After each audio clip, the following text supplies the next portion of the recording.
Woo! What's going on, guys? Orange Form coming at you guys today with another video. In today's video, we're going to be talking about Detroit Lions training camp still. They had a scrimmage today at Ford Field for the fans, the Family Fest. Thanks to guys like John Macaron and those guys for pumping this out so I can get it to you guys. It was a good day, man. There was about 18,000 in the building or something like that. Nice little turnout for a scrimmage. Dan Campbell addressing the fans with a nice speech. Jamal Williams out there dancing around, being Jamal Williams, playing catch with fans in the stands, throwing the football into the stands. Aiden Hutchinson, Jared Goff, all interacting with the fans as well. Aiden Hutchinson getting a big ovation. So it was a good day, man. It was a good day for practice. Quintez Cephas, guys like Jeff Okudah and Levi and Uzurike were out. Okudah not there, man. You know, that's the is a reason for concern for Jeff Okudah because he didn't practice yesterday too. I'm not sure what's going on there. So that's 2 days in a row for Jeff Okudah. I haven't heard anything about any kind of, any kind of nagging injury. We know he's coming off that injury, that bad injury, that ACL.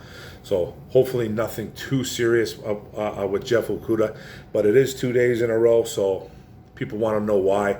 There's not a lot of talk about it, but I'm sure the rumblings are going to start soon. Ryan McCollum, the third string backup center, was there but not participating. CJ Moore was being held out of team drills. He was just taken off the NFI list, the non-football injury list, so they're going to take him slowly. Guys like Khalil Pimpleton, Maurice Alexander, Trinity Benson, and Godwin Igwebuike all fighting for a spot to return kicks.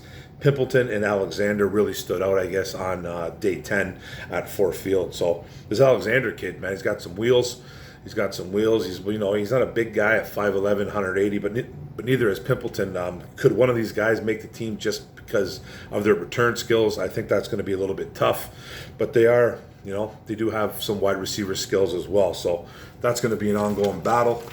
There was a lot of, obviously, like I said, there was a lot of scrimmage work being done, a lot of situational work today. So the Goff to Chart connection is really starting to click. It's really starting to click here. So I think he had 2 touchdowns, I believe. DJ Chark had at least 2 touchdowns. So the first drive ended up with a Austin Seibert field goal. That's 3 days in a row where Goff has found Chark deep, though. So he's been looking for him deep, and just the chemistry's there. But they end up getting a field goal out of that first drive. Then Blau took over the next drive, and it was Kennedy got a couple looks there, Tom Kennedy, and then safety Deshaun Elliott ended up having a pick. Deshaun Elliott's made a couple plays a couple days in a row now. I was kind of getting a little bit worried about what was going on with Deshaun there, but he's been making some plays the last few days, so he's just starting to get warmed up. Hopefully he can stay healthy for the Detroit Lions. And then they did some red zone drills. It was David Blau again. The defense stood out. Charles Harris and Hutch making plays. Harris had like 4 or 5 yard loss on Jamar Jefferson, and then Hutchinson ended up blowing up a screen pass for. It was 3rd and long, and he blew up a screen pass that sent Craig Reynolds flying to the ground. But Patterson hit a field goal, though, so they got some points on the board.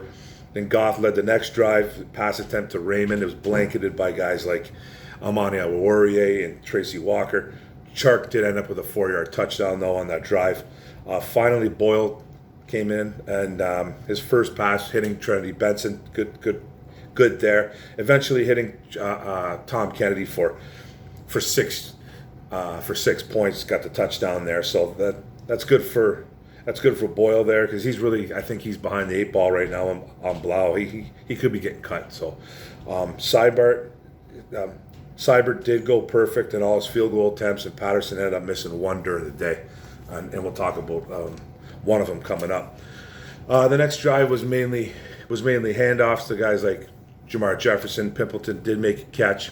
And then a touchdown grab by Godwin Igwebuike from David Blau.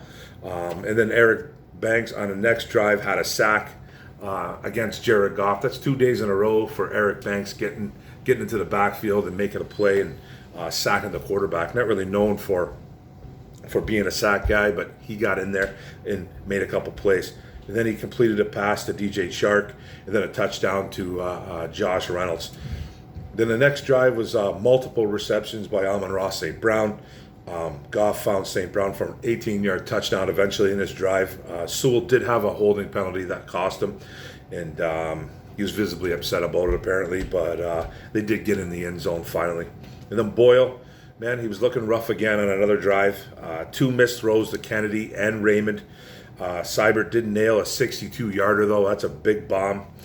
Patterson ended up missing his long kick, though. So Patterson missed the one, but Seibert went perfect.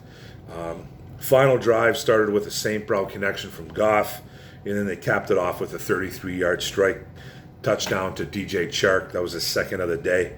So like I said, man, that chemistry's there. Some of the guys like St. Brown and Josh Reynolds getting in the end zone for the Detroit Lions. Didn't hear a whole bunch of defensive news.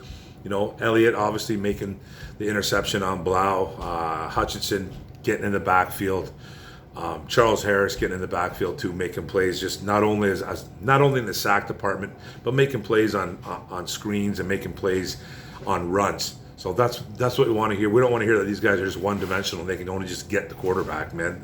We want to hear that these guys can actually pursue the run and play the run. So noted Jamar Jefferson, a guy that's been low in the total poll for the Detroit Lions, did have 3 touchdowns on the ground, one of 8 yards, 12 yards, and 5-yard runs. So for the second team, he needs to get a little bit better, and that's the way to do it. He's been playing pretty good for the past 3, 4, 5 days now.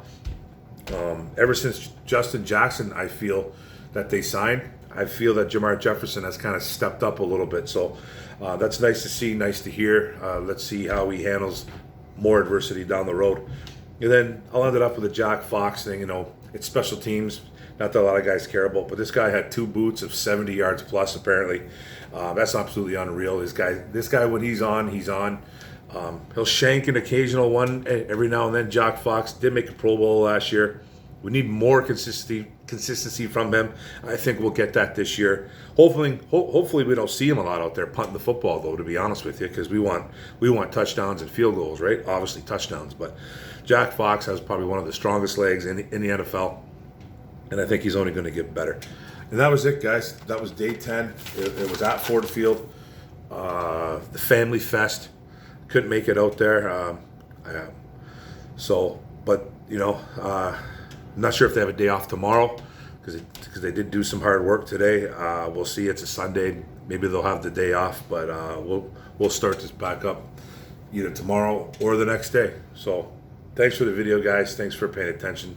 Don't forget to hit the subscribe button on the bottom right. Don't forget to hit the notification bell, get all my videos. And don't forget to like and comment, man. How do you guys feel about today at the Family Fest at Ford Field? There's some good and bad. So go Lions, one pride, baby. Boom.